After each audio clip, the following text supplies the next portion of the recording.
You are listening to The Vocal Technologist. Spoken Tech for your ears. Welcome. Glad you could join us today. We're looking at really a pivotal moment for digital assets. Things are shifting fast. Absolutely. You've got major regulatory moves, big names getting involved, and the tech itself just keeps proving itself. Exactly. We've sifted through quite a bit. White House reports, earnings calls, you name it.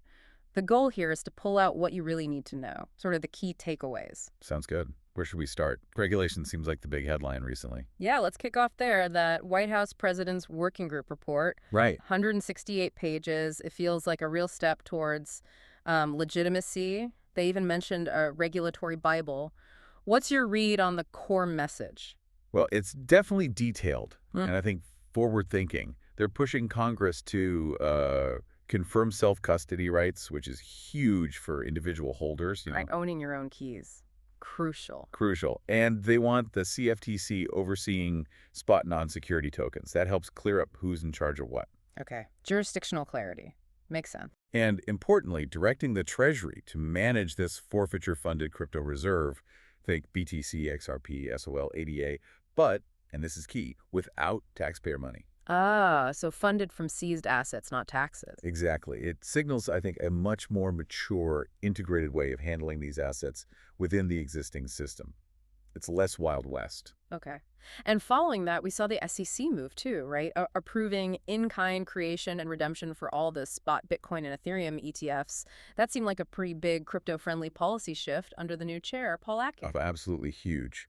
The in-kind part is critical. It means authorized participants can swap ETF shares directly for actual Bitcoin or Ether, not just cash. And that helps how? Liquidity. Cost. So it makes managing liquidity much smoother and, yeah, significantly cuts transaction costs for the big issuers, your BlackRock's, Fidelity's, ARK Invest. Okay. Plus, the SEC also raised position limits on options for BlackRock's Bitcoin Trust. That gives institutions more flexibility for hedging and arbitrage strategies. It's all pointing towards more comfort, more efficiency in the market. More tools for the big players.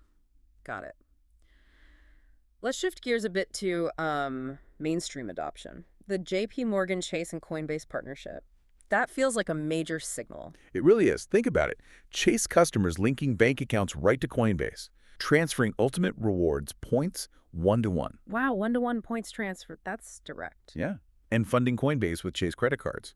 Now, the bank linking and points are slated for 2026. Card funding maybe fall 2025. But still, ultimate rewards, that's the first major card program letting you directly fund a crypto wallet. It just lowers the barrier, Makes it easier for everyday folks to dip their toes in. And Coinbase is also linking up with Samsung Pay. Yep. Another integration. U.S. and Canadian users buying crypto right within Samsung Pay. No need to jump between apps. It's all about making it seamless. Frictionless. And is this translating into numbers? We saw Robinhood's earnings. Definitely. Robinhood's Q2 numbers for 2025 showed crypto revenue almost doubled up 98% to $160 million. They hit 26.5 million funded customers. That's a lot of users. It is. Now, interestingly, some decentralized exchanges like Hyperliquid actually surpassed Robinhood in monthly trading volume, but Robinhood's overall reach, its customer base, just keeps growing. Retail interest is clearly expanding. And Visa? They seem cautiously optimistic. Yeah, their Q2 stablecoin settlements were, modest, $200 million. Yeah. But the CEO, Ryan McInerney, and analysts, they're predicting really significant growth ahead. Like how significant? Potentially over half of their payment activity within a year if the regulations solidify properly. That's transformative if it plays out. 50% within a year. Okay, wow. Let's touch on the foundation then, the tech itself and corporate buy-in. Ethereum just had its 10th anniversary. 10 years. It's incredible, really. From Vitalik's white paper in 2013 to, a $450 billion network today. It's weathered so many storms. Like hacks, forks, scaling issues. All of it. Major challenges. But it managed to evolve without sort of betraying its core principles. Someone at Kraken called its uptime and adaptability unimaginable victories. Yeah, I saw that quote. And that it probably couldn't even launch today, given the scrutiny. Exactly. It's just a testament to how resilient that foundational tech has become. And this resilience seems to be convincing corporations. Public companies holding crypto saw their market cap jump significantly this year, right? Dramatically. Yeah. From around $90 billion collectively to $160 billion just in 2024. So corporations are increasingly comfortable holding crypto on their balance sheets. It's not just speculation anymore. It shows real trust, Digital assets are becoming a legitimate part of corporate treasury strategy. It's integrating. Okay, so wrapping this up, it feels like a convergence. Regulators are building the guardrails, maybe. Traditional finance is plugging in, and the core tech is proving itself strong. That's a good way to put it. It's not just isolated growth spurts. It feels like a structural shift happening. So the final thought for everyone listening.